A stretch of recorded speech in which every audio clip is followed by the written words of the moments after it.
దానికోసం ప్రత్యేక నిధులు కూడా ఆయన కేటాయిస్తానని నాకు హామీ ఇచ్చారు. వచ్చే బడ్జెట్లో అది ఉంటుంది. తప్పనిసరిగా ఇచ్చిన ప్రత్యామ్నాయం మేము నిలబెట్టుకుంటాం.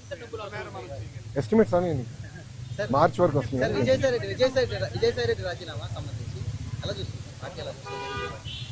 ఏ పార్టీ? వైకాపానా తెలుగుదేశం పార్టీ.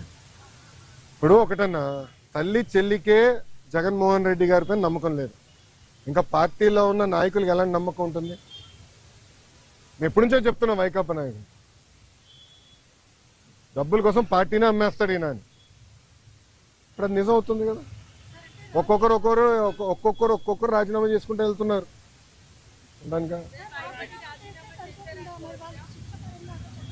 నేను శిక్ష పడదని నేను ఎక్కడ అన్నాను తల్లి? నో ఐఎమ్ సారీ, నేను ఎక్కడన్నా శిక్ష పడదని. ఇప్పుడు లిక్కర్ కానివ్వండి, ఇప్పుడు ఒకటమ్మా 2019 నుంచి 24 వరకు మేమందరం ప్రజల్లో ఉన్నాం. పాదయాత్రలో కూడా నేను చెప్పా, ఎవరిని నేను వదిలిపెట్టాను, ఏ అధికారులు రాజకీయ నాయకులు చట్టాన్ని ఉల్లంఘించారు ఎవరిని వదిలిపెట్టాను. ఇప్పుడు దర్యాప్తు జరుగుతుంది, ఇన్వెస్టిగేషన్ జరుగుతుంది.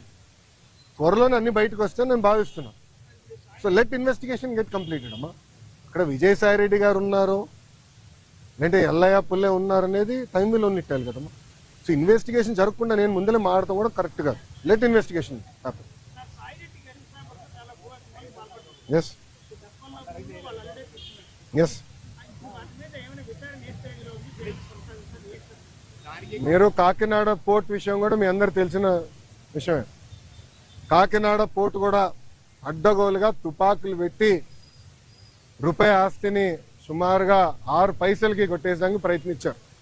కొట్టేశారు, క్షమించాలి, ప్రయత్నం కాదు, కొట్టేశారు, ట్రాన్స్ఫర్ చేసుకున్నారు. కేసు పడింది, దానిపైన ఈడీ వాళ్ళు కూడా లవ్ లెటర్లు రాశారు విజయసాయి రెడ్డి గారికి.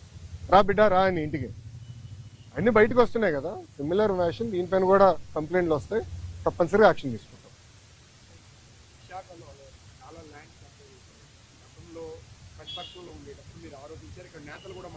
అవునండి.